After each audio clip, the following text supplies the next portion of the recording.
കുറച്ചധികം നാൾ ഞാൻ സിറ്റിയിലെ ഒരു ഹോട്ടലിലെ സെക്യൂരിറ്റി ജീവനക്കാരനായിരുന്നു.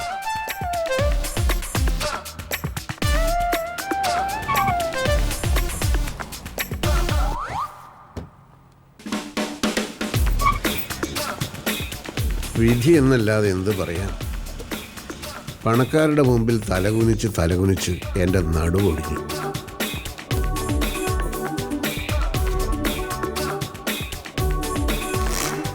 പക്ഷേ ഇടവേളകളിൽ കിട്ടിയ ചില വിനോദങ്ങളാണ് എന്നെ അവിടെ പിടിച്ചു നിർത്തിയത്.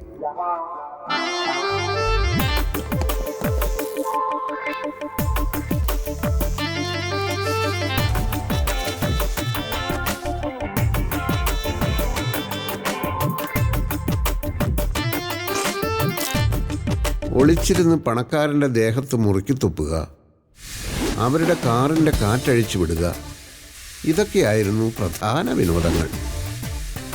ഒരു ദിവസം 30 കാറുകളുടെ വരെ കാറ്റ് ഞാൻ അഴിച്ചു വിട്ടിട്ടുണ്ട്.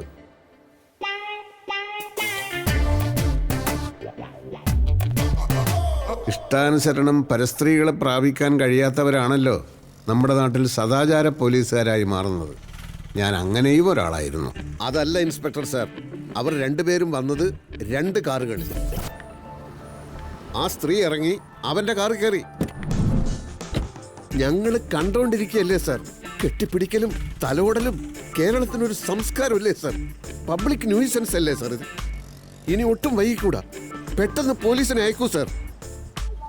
പോലീസിന് മാത്രമല്ല, നമുക്കുണ്ട് ചില ഉത്തരവാദിത്തങ്ങൾ.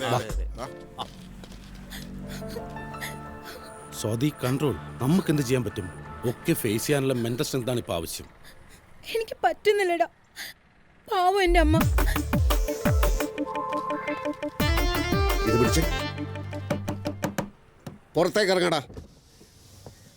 ഇങ്ങോട്ട് ഇറങ്ങി വാടാ സാമൂഹ്യ വിരുദ്ധ. മനസ്സിലായില്ല? പൊതുസ്ഥലത്ത് വെച്ചാണോടാ നിന്റെ കഴിഞ്ഞാട്ടം? Don't talk rubbish, okay? സദാചാരം ലംഘിച്ചിട്ട് ഇംഗ്ലീഷ് പറയുന്നോടാ പട്ടി. അയ്യോ Roja,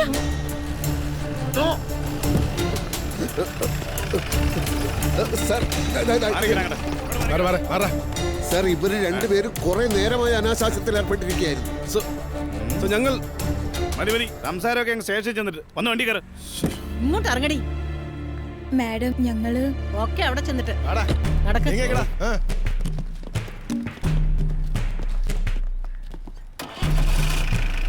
കേറടി.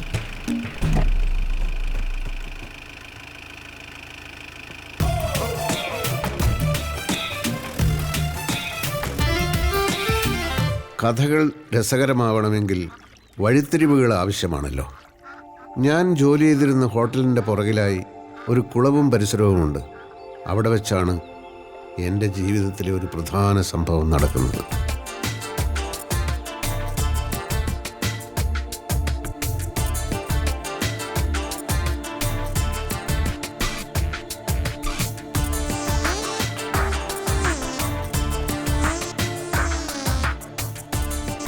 Good morning sir, I'm Prem. Hamnet ബിൽഡേഴ്സിൻ്റെ ചീഫ് എക്സിക്യൂട്ടീവാണ്. ദിസ് ഇസ് അഡ്വക്കേറ്റ് ചന്ദ്രകാന്ത്, ഞങ്ങളുടെ ലീഗൽ അഡ്വൈസർ. ഹായ്.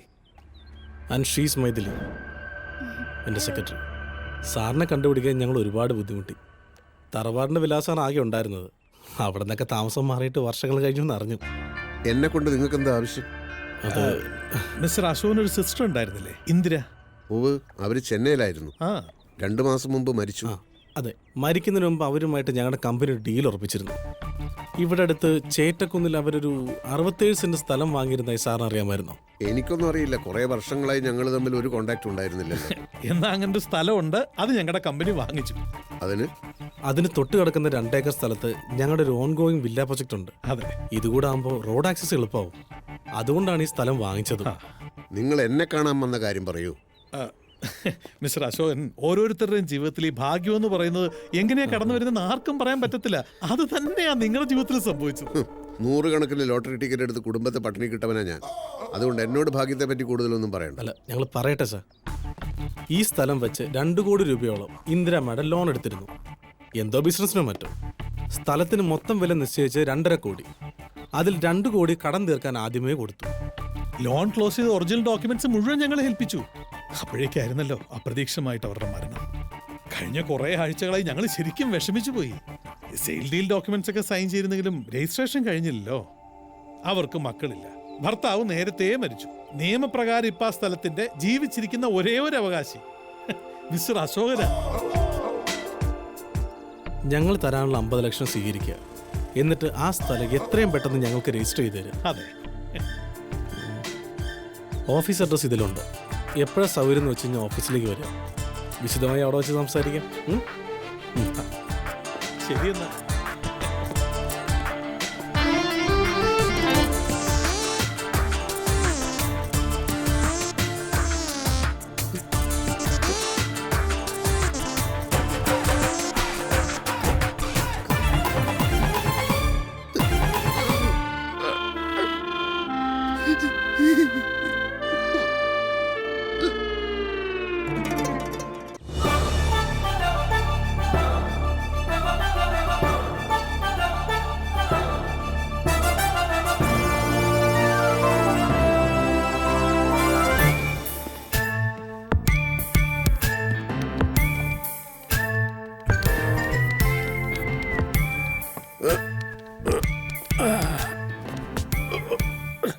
മനസ്സിലായില്ല. ഇത്രയും വർഷക്കാലം ഈ ഹോട്ടലിൽ നിങ്ങൾ മാനേജറായിട്ടും ഞാൻ സെക്യൂരിറ്റിക്കാരനായും ജോലി ചെയ്തിട്ട് എന്നെ മനസ്സിലായില്ലെന്നോ? താൻ എന്റെ മുന്നിൽ വന്നിങ്ങനെ കസേര കയറി ഇരിക്കാറില്ലല്ലോ. കാലം മാറുകയല്ലേ. എഴുതാക്കടോ. ഇവിടെ സെക്യൂരിറ്റിക്കാരനായി തുടരാൻ ആഗ്രഹിക്കുന്ന ഒരാളിനോടാണെങ്കിൽ നിങ്ങൾക്ക് ഇങ്ങനെ ആജ്ഞാപിക്കാം. അങ്ങനെ അല്ലാത്ത പക്ഷം ഇങ്ങനെ സംസാരിച്ചാൽ ഭാവിയിലെ നല്ലൊരു കസ്റ്റമറിനെ ആയിരിക്കും നിങ്ങൾ നഷ്ടപ്പെടുത്തുന്നത്. താൻ എന്തൊക്കെയാണ് ഈ പുലമ്പുന്നത്? ഇവിടുത്തെ 13 സ്യൂട്ട് റൂം ഉണ്ടല്ലോ, തിങ്കളാഴ്ച മുതൽ 10 ദിവസത്തേക്ക് അതെൻ്റെ പേരിൽ ബുക്ക് ചെയ്തിട്ടേക്ക്. ഫാമിലിയുമായിട്ട് ഞാൻ വരും. ഒരു സെക്യൂരിറ്റി, ഒരു റൂം ബോയ്, ഫുൾ ടൈം മുറിയുടെ വാതിൽക്കൽ കാണണം. ഞങ്ങളുടെ ഏതാവശ്യത്തിനും ഓടിയെത്താൻ. അതിൻ്റെ പൈസ ഞാൻ വേറെ തരും. Good bye.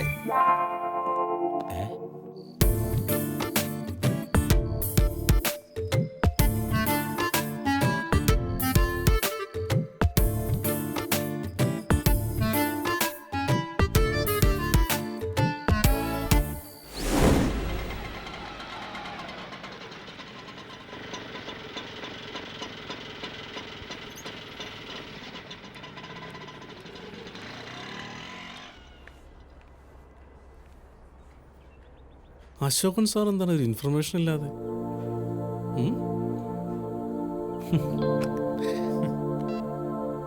Maithili. Hi sir, hearty welcome. വരൂ സർ, പ്രേം ക്യാബിനിലുണ്ട്. വിളിച്ചിരുന്നെങ്കിൽ വണ്ടി അയക്കുമായിരുന്നല്ലോ.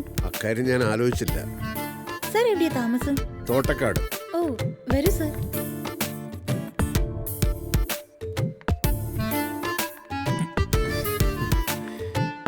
Good morning sir.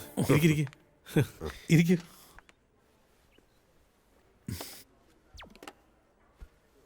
നമുക്ക് രജിസ്ട്രേഷൻ ഇന്ന് വെച്ചാലോ? ചെയർമാൻ US-ലാണ്. 10 ദിവസം കഴിഞ്ഞേ വരൂ. വന്നാലുടൻ. 10 ദിവസമോ? അതെങ്ങനെ ശരിയാവും? എന്താ സാർ? നിങ്ങൾ എനിക്ക് കാർഡ് തന്നു, ഓഫീസിൽ വരണമെന്ന് പറഞ്ഞു, ഞാനിതാ വന്നിരിക്കുന്നു. വരുമ്പോൾ തന്നെ രജിസ്ട്രേഷൻ നടക്കുമെന്നാണല്ലോ ഞാൻ വിചാരിക്കുന്നത്. ഇത് വിശ്വസിച്ച് ജോലി വിട്ടു. നല്ലൊരു വീട് കണ്ടുവച്ചു. ഇന്ന് അഡ്വാൻസ് കൊടുക്കാമെന്ന് വാക്കും കൊടുത്തു. ഡേറ്റിന്റെ കാര്യത്തിൽ നമ്മളൊരു തീരുമാനം എടുത്തിരുന്നില്ലല്ലോ സർ. ചെയർമാൻ അമേരിക്ക പോവാണെന്ന് നിങ്ങൾ എന്നോടൊരു വാക്ക് പറഞ്ഞോ? ഭാര്യയോടും മക്കളോടും കുറേ പൈസയും കൊണ്ട് വരാമെന്ന് പറഞ്ഞിട്ടാ പോകുന്നത്. എൻ്റെ കാര്യങ്ങൾ മൊത്തം അവതാളത്തിലാക്കിയല്ലോ. ഇനിയിപ്പോൾ എന്ത് ചെയ്യും? സാർ, അതൊരു 10 ദിവസത്തെ കാര്യമല്ലേ ഉള്ളൂ. എനിക്ക് നിങ്ങളിലുള്ള വിശ്വാസം പോയി. 10 ദിവസം കഴിയുമ്പോൾ നിങ്ങൾ പറഞ്ഞാലോ 20 ദിവസം കഴിയട്ടെ എന്ന്. സാർ, ഒരിക്കലും അങ്ങനെ സംഭവിക്കില്ല. ഇത് ഞങ്ങളുടെ ആവശ്യമല്ലേ. എന്നാലൊരു കാര്യം ചെയ്യും, നിങ്ങളൊരു 20 ലക്ഷം രൂപയും കൂടാ. അത്രയും വേണം എനിക്ക് അവിടെ ഇവിടെയൊക്കെ അഡ്വാൻസ് കൊടുക്കാൻ.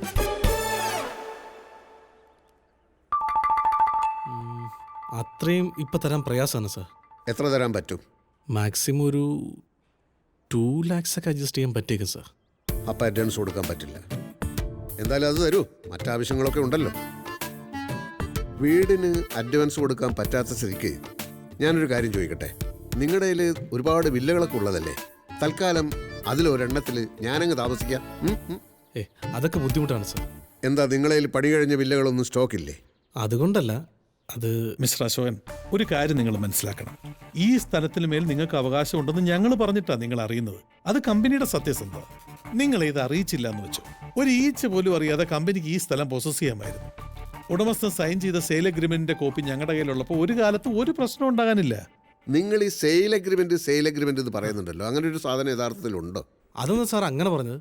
അല്ല, ഞാനിതുവരെ കണ്ടിട്ടില്ല. Maithili, Sir. Get me the dogs.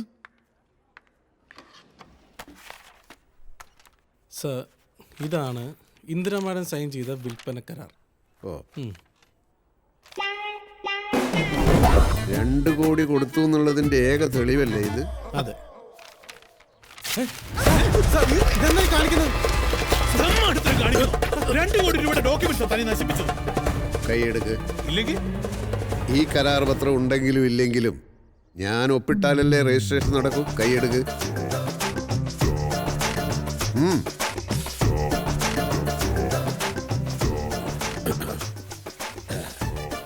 ഇത് കീറിക്കളഞ്ഞത് എന്തിനാണെന്ന് ഇനി പറയാം. ഇത്രയും പ്രോജക്റ്റുകൾ ചെയ്യുന്ന ഒരു കമ്പനി എനിക്ക് താമസിക്കാൻ ഒരു വില്ല ശരിയാക്കി തരില്ലെന്ന് പറഞ്ഞാൽ, അതൊക്കെ എത്ര പെട്ടെന്ന് നടക്കുന്നോ അതനുസരിച്ചായിരിക്കും തുടർന്നുള്ള എൻ്റെ സഹകരണം.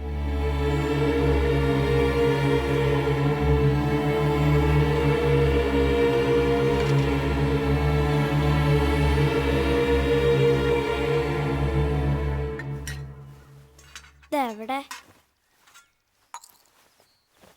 ശോ, അമ്മേ, എന്റെ ഉടുപ്പി ഫ്രിഡ്ജിൽ കാണുന്നില്ല.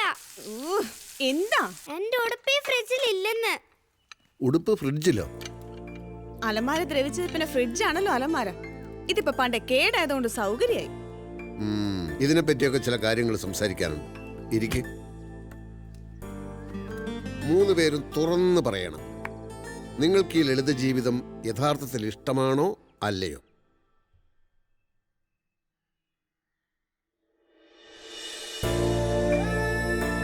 ചെറുപ്പം തൊട്ട് പ്രത്യയശാസ്ത്രപരമായും മനുഷ്യത്വപരമായും മാത്രം ചിന്തിച്ചിരുന്നതുകൊണ്ട് എനിക്ക് ഈ സമ്പത്ത്, ആർഭാടം ഇതിനോടൊന്നും ഒട്ടും താല്പര്യം ഉണ്ടായിരുന്നില്ല. അതുകൊണ്ടാണല്ലോ ഞാൻ നിങ്ങളെയും ലളിത ജീവിതത്തിന് നിർബന്ധിച്ചത്. പക്ഷേ ഇപ്പം എനിക്ക് തോന്നുന്നു ഞാൻ നിങ്ങളുടെ ഇഷ്ടങ്ങൾ അന്വേഷിക്കാഞ്ഞത് തെറ്റായിപ്പോയി എന്ന്. ഞാൻ ഒരിക്കൽ കൂടി ചോദിക്കുകയാണ്, ഈ ലളിത ജീവിതം നിങ്ങൾക്ക് ഇഷ്ടമാണോ അല്ലയോ? ലളിത ജീവിതം എന്ന് പറഞ്ഞാലേ കീറിയ ഉടുപ്പ്, പൊട്ടിയ കണ്ണാടി, തേഞ്ഞ ബ്രഷ്, കാലുപോയ കസേര. മറ്റേ ജീവിതം എന്ന് പറഞ്ഞാൽ car, air condition, fridge, washing machine. ഇതിലേത് ജീവിതമാണ് നിങ്ങൾ ആഗ്രഹിക്കുന്നത്? ആഗ്രഹിച്ചിട്ട് എന്താ കാര്യം? അപ്പൊ ആഗ്രഹമുണ്ട്. പിന്നല്ലാതെ ഇതൊക്കെ ആഗ്രഹിക്കാത്ത ആരെങ്കിലും ഉണ്ടോ അശോകേട്ടനല്ലാതെ? അച്ഛാ, എന്റെ ക്ലാസ്സിൽ എനിക്ക് മാത്രമേ സ്വർണ്ണ കമ്മല് ഇല്ലാതെ ഉള്ളൂ. ഓഹോ, ഒരു TV പോലും ഇല്ലാത്തോണ്ട് അച്ഛാ ഞാൻ എന്റെ ഫ്രണ്ട്സിനെ ഇങ്ങോട്ട് വിളിക്കാത്തത്. ഛേ, ഇക്കാര്യത്തെ കുറിച്ചൊക്കെ നിങ്ങളോട് ചോദിക്കാതിരുന്നതിൽ എനിക്കിപ്പോ വലിയ കുറ്റബോധം തോന്നുന്നു. ഏതായാലും നിങ്ങൾക്ക് വേണ്ടി ഞാൻ എൻ്റെ ലളിത ജീവിത തത്വശാസ്ത്രം ഉപേക്ഷിക്കുന്നു. വേദനയോടെയെങ്കിലും ഇന്നു മുതൽ ഞാൻ പണക്കാരനാവുകയാണ്. നമ്മൾ ഈ വീട് ഉപേക്ഷിക്കുന്നു. ഇനിയുള്ള നമ്മുടെ ജീവിതം വലിയൊരു ബംഗ്ലാവിലായിരിക്കും.